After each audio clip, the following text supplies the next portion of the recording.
I know we've talked about the historical factor of the chance to go 15-0. Be part of something really special. Has it clicked yet?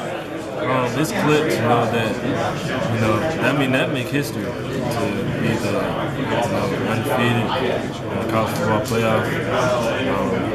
It's really important to not only us but the university. Mackenzie told me that they're going to make movies and 30 for 30s on you guys. And, all that national notoriety. How cool has that been? How much, do you, now that you're at this point, do you want to finish it off? Yeah, that's the goal, man. We have to finish. Yeah. Just get to go to the White House, be Obama, do all those different things, man. And it's also just the love and the passion of the place. Thanks, bud. With all great running backs, Wayne, around the country, you have Henry, Fournette, Cook, Elliott. Seems like you've been kind of underappreciated from a national standpoint, or overlooked or lost in the shuffle. But here you are, you set the Clemson single-season rushing record. I think you've had 100 yards or more in 9 of the last 11 games. 14-0. I mean, does that give you kind of a chip on your shoulder, the fact that you're not talked about very much as those other guys, at least? Of course. And, it's been like this in high school. I've been the guy on the team with, like in high school, it was Robert Kennedy. He was the #1 prospect. It's Deshaun. I'm okay with that. I'm going to prove.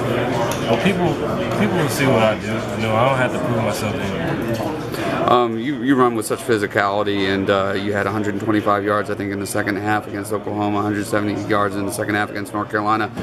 Is that a product of how physical a runner you are, or does it take you a while to kind of get a lather going in games and you get stronger as the game goes on? I think I'm ready from the get-go. It also involves getting the carries and getting the rhythm of how the offensive line is playing and how the offensive goes. The way that some of the coaches, including Dabo, have described your running style to me, even since you were like redshirting, is that you run angry. What does that mean to you to run angry? That I don't want to go down. I'm always thinking about the big play, but I realize that some big plays aren't always there. It'll be 4-yard games, 5-yard games, and just the base hit. So also getting those, man, I want to drive my feet to get the most yards we can get. So I just don't like to go down. I like to deliver the hit because people that are coming at us, they want to kill us. Remember the talk in high school that people thought you were going to be a linebacker? Yeah. What did you think of that at the time? Oh, I didn't care about it. I knew that they see it sooner. Did you talk to your old high school coach much about the matchup with Alabama? What do you think about that? We went home. We were able to go home a couple weeks ago before Orange Bowl. I went up there and saw, Coach Khan and Coach Swing, they both played at Alabama, so it's a very big game for them to watch. They challenge me, they joke around like, oh, what are you gonna do? You gonna do what you think you can do? You think Alabama's gonna shut you out? So it's a big challenge. I know your mentality is you'll take all comers, but just from a personal standpoint, is this kind of what you're hoping for? Because Alabama's been the giant of college football for the last several years, kind of like the New York Yankees of college football. Is that kind of what you're hoping for? There'd be an epic matchup showdown with Alabama. To tell you the truth, it didn't really matter to me. I was just wanting to get to the stage. Now we play Alabama, just another focus, film study. I'll be ready. Powder says he likes to joke around with you. You're not as good as you think you are, and jokes around with you and that kind of stuff. Do you enjoy people kind of ribbing you and kind of challenging you to take a little bit bigger part of that spotlight? I guess. Tyrone, he always jokes around with me.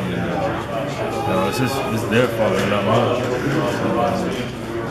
Spotlight's not. The fact that Alabama's defense did such a good job on Fournette, how much of an opportunity does that give you to make a national statement about what kind of running back you are? Pretty big, but the focus isn't going to be on that. It's just going to be on really coming out and doing the best job I can to help win the game. I want to be an impact. Like when you watch film, do you dissect what a front seven is going to do to stop you, or do you look more at guys like Fournette that have attacked that front seven in the past? No, I just look at it from a defensive standpoint. Just from the past couple games that I've looked at, they're hungry on the defensive line. They relish those tackles for loss. They really just suffocating the offense. The challenge is, what are we going to do about it? What do you see from a personal standpoint, individual player, that they do that maybe you haven't seen in another defense yet? That linebacker, Reggie Ragland, 19, he's very good. He's going to be playing on Sundays next year. Oh yeah, he's probably one of the best linebackers I've seen this year. So that's a challenge on itself. Their whole defensive line. Number 10, Ruben Foster. I remember meeting him in the Rodman Junior Bowl back in high school. So all those guys are good, man. Just good versus good.